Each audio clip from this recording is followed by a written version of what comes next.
Oh my gosh. Sweaty nerds fighting over a comic book variant cover. This is absolutely hilarious what's happening at New York Comic Con right now.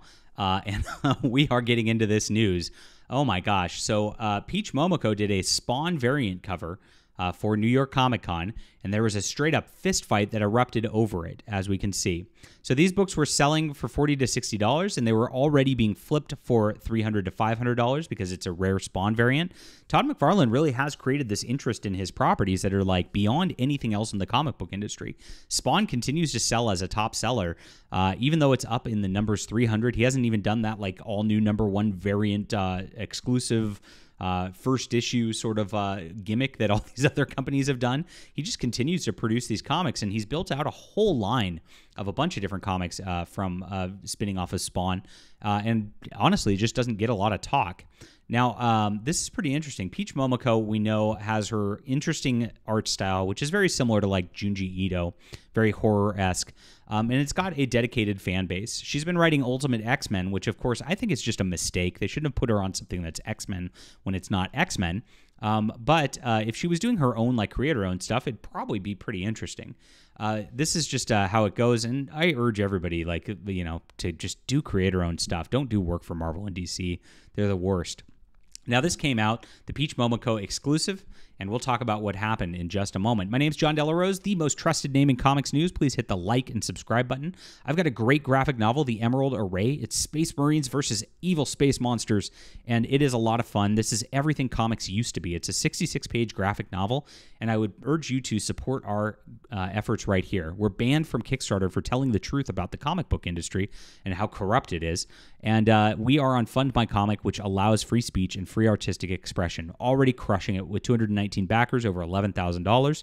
So thank you guys so much for supporting us. And grab this, guys. Support indie comics. This is where it's at. I appreciate you for being there and for being great readers. Now, this is pretty wild. So you get a $60 unsigned one, and of course, 20 extra bucks gets it signed by Todd McFarlane himself. And of course, everybody wanted this. Be safe? Well, yes, there's always a rush for Peach Momoko comic book covers at New York Comic Con, and 2024 was no different. I understand the line was capped 5 minutes after the show opened as people ran from the door to the booth, but as it became clear that not everyone in the line would even get a copy, a fist fight broke out closer to the booth between two people trying to get their copy. Wow. The exclusive variant covers was being sold for $40 or $60 signed, and it turns out it was quite the bargain and clearly enough for people to come to blows over. I actually love this piece of art right here. This is a lot of fun. You could see like just the demonic stuff with Spawn. Those eyes in the background are gorgeous. Love this. Fantastic work right here.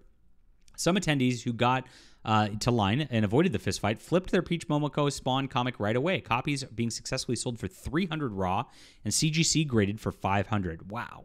Meanwhile, copies for this New York Comic Con exclusive for the Marvel Unlimited Plus member of Daredevil 14 featuring Jeff the Landshark have sold for $70 each. Well, this isn't as cool. Let's be honest. There were also issues with people trying to pick up those copies. Spawn 357 is a giveaway, a different variant of this one sold for $450. So this one's drawn by Todd McFarlane. Wow. And so this is absolutely crazy. That these Spawn books, again, number 357, not a #1, not anything like that. Absolutely just getting this going. So people are willing to fight over this stuff. I think it's stupid. I hate the whole variant cover thing, and it's all speculators. The worst part about all this in comics right now is these people aren't even here to read these comics. They're just here to get these exclusive variant covers, to slab them and to have in collections, and they're only hot for like 5 minutes, and then they like move on to the next ones after it all calms down. And the speculation market is honestly a big problem for comics. I've heard from retailers that they actually believe at this point that only about 30% of their customers are actually even reading comics whatsoever. And that's actually a big dangerous sign for the industry. This doesn't happen in regular books. I write science fiction novels, and of course, like everybody who buys a science fiction novel reads it. It's not about some weird collector thing to stick in a plastic clamshell or anything like that. It's absolutely wild what comics has come to at this point. and it's big trouble. And you can see, just like from the desperation of these nerds just to make like $200-300, that this is like not a healthy environment whatsoever. This shouldn't be happening. Like $200-300 is not that big of a deal. And honestly, when you're waiting in line for that long, I just wouldn't even do it. I mean, that's what it comes down to. And I think that's how most normal people feel about this kind of thing as it goes along. But this is a pretty wild sort of situation right here. And I do like the cover. Don't get me wrong. I think it's fantastic. This is exactly the type of thing Peach Momoko should be doing right here. This is plays to her strengths on every single level. Yes, it's definitely worth looking at. But gosh, fisticuffs, fighting, and absolute just crazy stuff happening at New York Comic Con. Not worth it, my friends. Leave a comment down below with what you think about this. Hit the like and subscribe button. Please check out the Emerald Array graphic novel on Fund My Comic right now. Appreciate you guys for the support.